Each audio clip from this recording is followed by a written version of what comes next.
Do que você tem medo? O que te apavora? O que te assusta? Neste momento propício, vamos fazer uma reflexão sobre um afeto que pode nos resguardar de muitos perigos, mas também pode nos paralisar.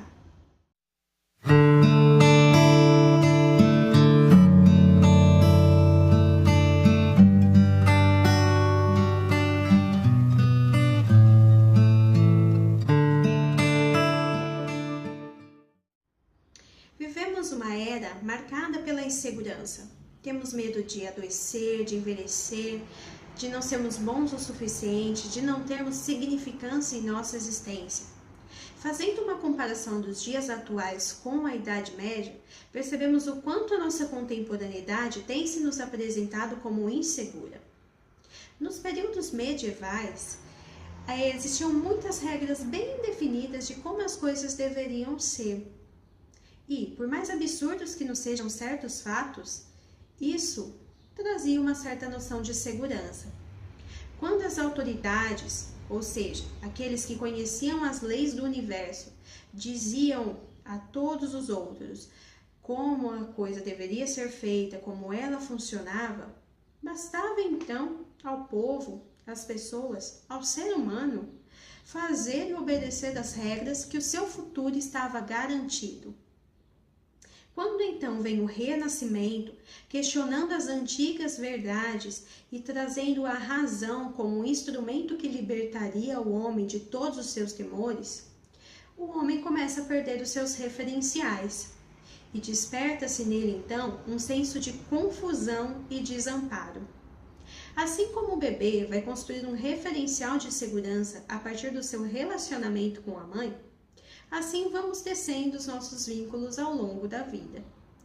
Quando o manejo da mãe com o bebê é instável, fica muito difícil para esse ser reconhecer no futuro que existirá a possibilidade de construir vínculos seguros. E é dessa insegurança que nós estamos falando.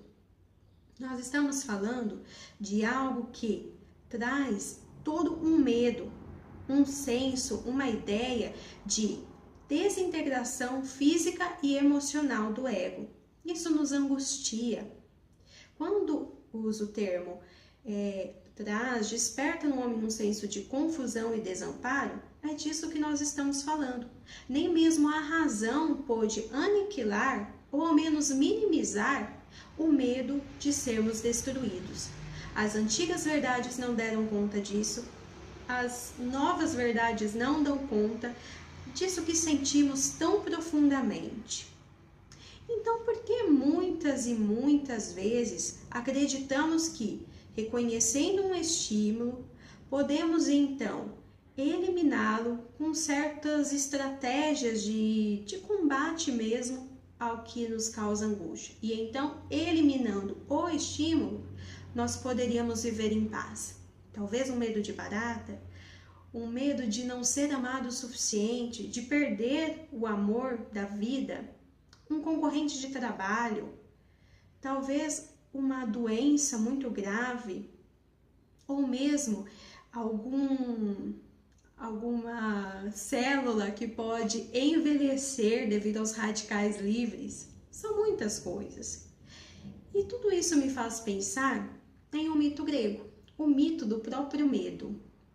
Na mitologia grega, Medo, que é chamado de Phobos, é irmão gêmeo de Deimos, o terror, e ambos são filhos do deus Ares, o deus da guerra selvagem, da matança, com a deusa Afrodite, a deusa do prazer. Os gregos acreditavam então que Phobos e Deimos iam para os campos de batalha com o seu pai e se espalhavam a fim de desestabilizar os guerreiros para que Ares pudesse então espalhar a mortandade. Os homens então ofereciam sacrifícios a fim de aplacar a fúria dos deuses e acreditavam então que poderiam se livrar de um mal que ao mesmo tempo era presente e futuro. E não é isso que nós fazemos nos dias atuais? Procuramos um responsável pelas nossas angústias e acreditamos que, com certas estratégias, poderemos nos defender desses males. Talvez um novo sistema de segurança residencial, o alto preço pago por alimentos milagrosos, medicamentos que possam reduzir a ansiedade, uma plástica para se tornar mais atraente, muitos e muitos títulos de conhecimento. Bem, parece que nós temos um interesse em combater os sintomas, mas não conseguimos e não queremos chegar à raiz da nossa angústia. Como nos diz Bauman, parece que nós estamos tentando domar e aprisionar o nosso algoz, não eliminá-lo. Pois, se nós combatemos apenas os sintomas, estamos apenas de um nível muito superficial.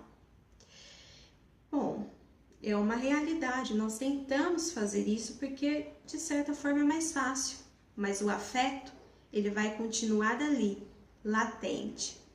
Retomemos, então, a noção do medo como aquilo que, de certa forma, é a nossa impotência frente a algo que ameaça a nossa integridade física e emocional. Quando eu sinto que algo pode fazer algum mal a mim, ou mesmo fazer mal a algo que prezo muito, pois a considero, na verdade, essa coisa uma extensão de mim mesmo, eu começo a me sentir aterrorizado e estarrecido. Em seu texto, O Estranho, ou como se diz em algumas versões, O Inquietante, Freud vai minutar sobre o medo. E eu tiro da leitura desse texto a seguinte reflexão: quando o eu reconhece que ele se difere do mundo, ou seja, o eu não é igual ao tudo, isso causa uma impressão gigantesca de desamparo. E quando então ele percebe que existem coisas que se distinguem dele, isso parece muito estranho, é inquietante e não se pode controlar. Todo medo tem um quê de narcisismo. Quando nós falamos de narcisismo, estamos falando de um funcionamento mental onde o eu só consegue enxergar a si mesmo ou a sua imagem refletida, seja no outro, seja em um objeto ou seja no mundo. Na verdade, o narcisista acredita que ele é o mundo, ele é o centro de tudo e por isso pode manipular as coisas ao seu bel prazer. É por isso que tudo está tão intrincado. O eu narcisista, que começa a reconhecer que existe algo alheio a ele mesmo, algo estranho. Afinal, todos nós somos narcisistas em certo grau. E então, ao reconhecer essa coisa que lhe é tão estranha, ele começa a sentir medo, porque é algo incontrolável. E se é incontrolável, pode destruir. Nós criamos muitas expectativas sobre a vida a partir de fantasias. E por algumas experiências que nós vamos tendo ao longo da nossa jornada, percebemos que fantasias podem ser desfeitas. Construímos castelos de areia, ou seja, montamos na nossa mente o que poderia ser uma vida feliz e estável. E quando algo ameaça destruir as nossas fantasias, ficamos perdidos, aterrorizados. Mas então, há algo que se possa fazer contra o medo? Algo que nós podemos fazer contra as nossas angústias? Na verdade, nós sentiremos medo durante toda a vida, de uma coisa ou de outra. Afinal, somos indefesos diante do incontrolável. Mas existe sim algo que nós podemos fazer. Vínculos saudáveis. Sim, um vínculo saudável, onde a verdade é estabelecida, pode te fortalecer quando você se sentir fraco, pode te acolher quando se sentir desamparado e pode te ajudar a encontrar o caminho quando se sentir perdido. Essa é a maior esperança que nós podemos ter, pois existem coisas que nós não podemos mudar, mas podemos, com vínculos saudáveis, passar por essas coisas de uma forma muito mais saudável.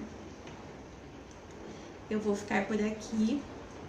Se você ainda não é inscrito nesse canal, te convido a se inscrever, a compartilhar esse vídeo com seus amigos, a deixar nos comentários aquilo que você pensou, ao ouvir, ao assistir essa pequena mensagem. Também não esqueça de curtir o vídeo, pois ajuda o canal a crescer e nos ajuda a alcançar mais pessoas. E fique muito bem, um abraço bem forte.